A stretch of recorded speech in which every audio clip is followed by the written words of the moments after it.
On January 26, 2023, a man walking through Manhattan finished his lunch and discarded a pizza box in a public trash can. He kept walking.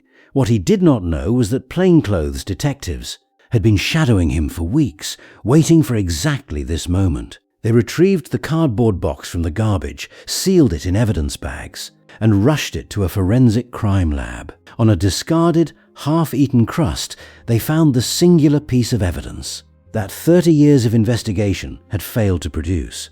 A serial predator had stayed hidden since the early 90s. 3 decades. Now, the key to solving a generation of cold cases was drying on a piece of leftover pizza. His name was Rex Heuermann, and the question that would soon haunt the public was simple. How does a man commit such horrific crimes for that long, living in the same house the entire time, and remain entirely invisible? The Crust went to technicians who specialize in one thing: extracting genetic material.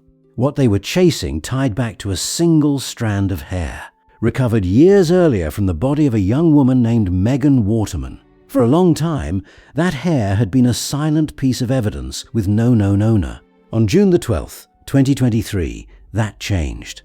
The DNA on the crust matched the hair. The math left almost no room for doubt.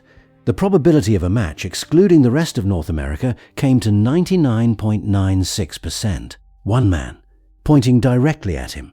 Investigators now had a name to match their prime suspect, but they still needed to understand how he had slipped past them for so long. Because the story did not begin at Gilgo Beach, and it did not begin with Megan. It began decades earlier, on the far end of Long Island, with a woman almost no one was looking for. On July the 13th, 2023, officers arrested Rex Heuermann outside his architectural firm in Manhattan. He was 59 years old, an architect, a husband, a father of 2. For nearly 30 years, he had run a business in the heart of the city, taking the train in from the suburbs like tens of thousands of other commuters.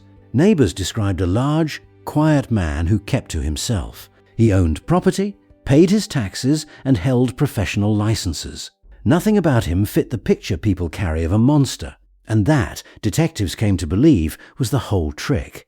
The man they had hunted for decades was hiding in plain sight. In a modest property he had bought back in 1994 for $170,000. Within those 4 walls, he raised his family. He never moved away. To understand how it started, we go back to November 1993. That autumn, a young woman named Sandra Costia was killed. Her body was left roughly 60 miles from a stretch of Long Island coastline called Gilgo Beach, a distance that would matter enormously later. At the time, no one connected her death to anything larger. One case, in one county, with no obvious suspect. A few months on, in 1994, Heuermann purchased his childhood home in Massapequa Park. 2 years after that, in April 1996, he married his second wife, Asa Ellerup. To the outside world, he was assembling an ordinary life, getting married, owning a home, growing a business. Nobody realized that the killing had already begun, and it would continue quietly in the gaps of that ordinary life for years before anyone spotted a pattern at all.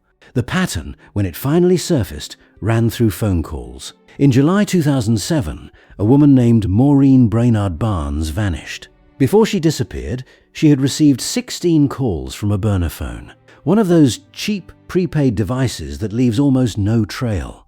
2 years later, in July 2009, Melissa Bartholomew went missing too. And then came something that still unsettles the investigators who worked the case. Whoever took Melissa used her own phone to call her family. He taunted them, speaking directly to her teenage sister.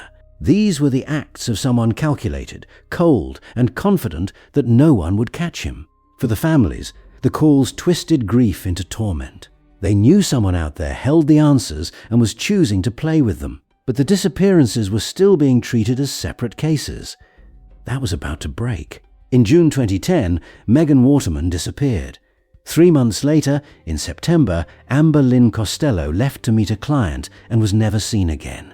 Witnesses remembered one detail about that client. He drove a Chevrolet Avalanche, a large pickup with a distinctive 2-tone body. It was the kind of vehicle people noticed. 4 young women gone within a few years, all connected to the same corner of Long Island. Each had been reported missing. Each case had sat in its own file, and still no one had drawn the line between them. The line got drawn by accident. In December 2010, when police went searching for someone else entirely along a remote parkway, what they found in the brush beside that road changed everything, and it cracked open a case that would take another 13 years to close. Between December 2010 and April 2011, searchers combing the thick undergrowth along Ocean Parkway near Gilgo Beach found human remains. Not one set, multiple. The discoveries arrived in waves over those months, each one deepening the horror of what this stretch of road had hidden. The original search had been for a different missing woman, Shanann Gilbert, whose own death was never officially tied to the man later arrested. But her disappearance is the reason anyone looked here at all. Suddenly, Long Island had a serial killer, and the public had a name for the case: Gilgo Beach. 11 bodies would eventually be recovered from the wider area, though not all of them would ever be linked to a single person. Investigators had victims. They had a burial ground. What they did not have was a suspect, and the trail, for a while, went cold. What makes this case so hard to accept is simple. The killer was no criminal mastermind. In 2010, a man named Dave Sharla, who had lived with one of the victims, gave police a description of a client who frightened him. He called him ogre-like, large, menacing, driving a green Chevrolet Avalanche. That description could have cracked the case wide open right then. Instead, the tip was written down, filed away, and left untouched for 12 years. The truck was not concealed. It was enormous and easy to spot. The man was not living off the grid. He was riding the train and running a business. The reason he stayed free was the gaps between agencies, the missed connections, and the sheer volume of files no one had time to revisit. The evidence sat there the whole time. Nobody put it together. When investigators finally did look closely, what they uncovered inside his own online activity was chilling. Over a 14-month period, he ran roughly 200 searches tracking the very investigation hunting him. He looked up the victims. He looked up their families. He followed news of the police task force, monitoring how close they were getting. A man watching detectives watch for him, feeding on information about the people he had harmed. And there was more.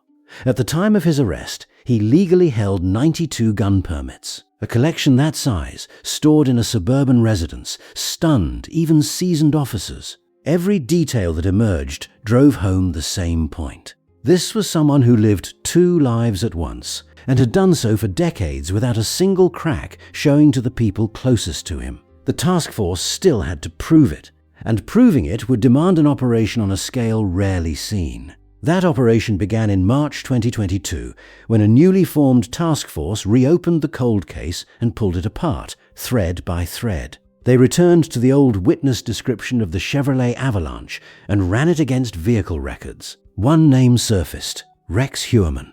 From there, the team built its case with relentless paperwork. More than 300 warrants, subpoenas, and legal orders were executed to gather evidence, phone records, and digital traces.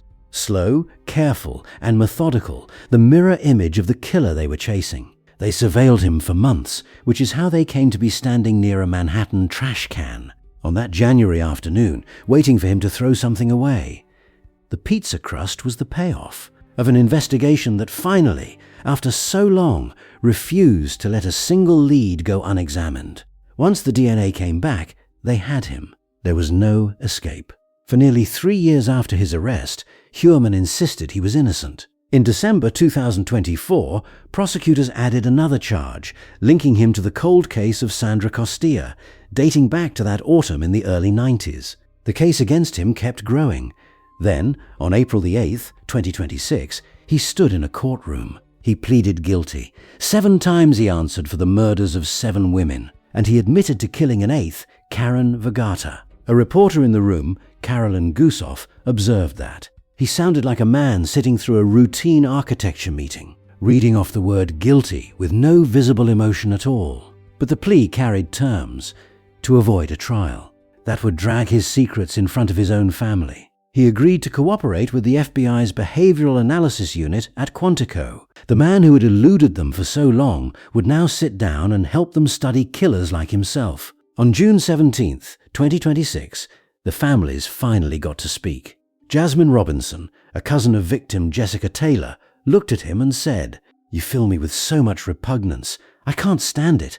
1,000,000 years isn't enough." Judge Timothy Mazzei handed down multiple consecutive life terms with no possibility of parole. Then, his patience spent, the judge turned to the guards and said, "Get him out of here." His wife, Asa Ellerup, had already finalized her divorce the year before. 8 cases now have answers. In a courtroom, the names of 8 women were finally spoken aloud instead of existing as mere case numbers in a drawer. But along that same Parkway, remains were found that have never been tied to anyone.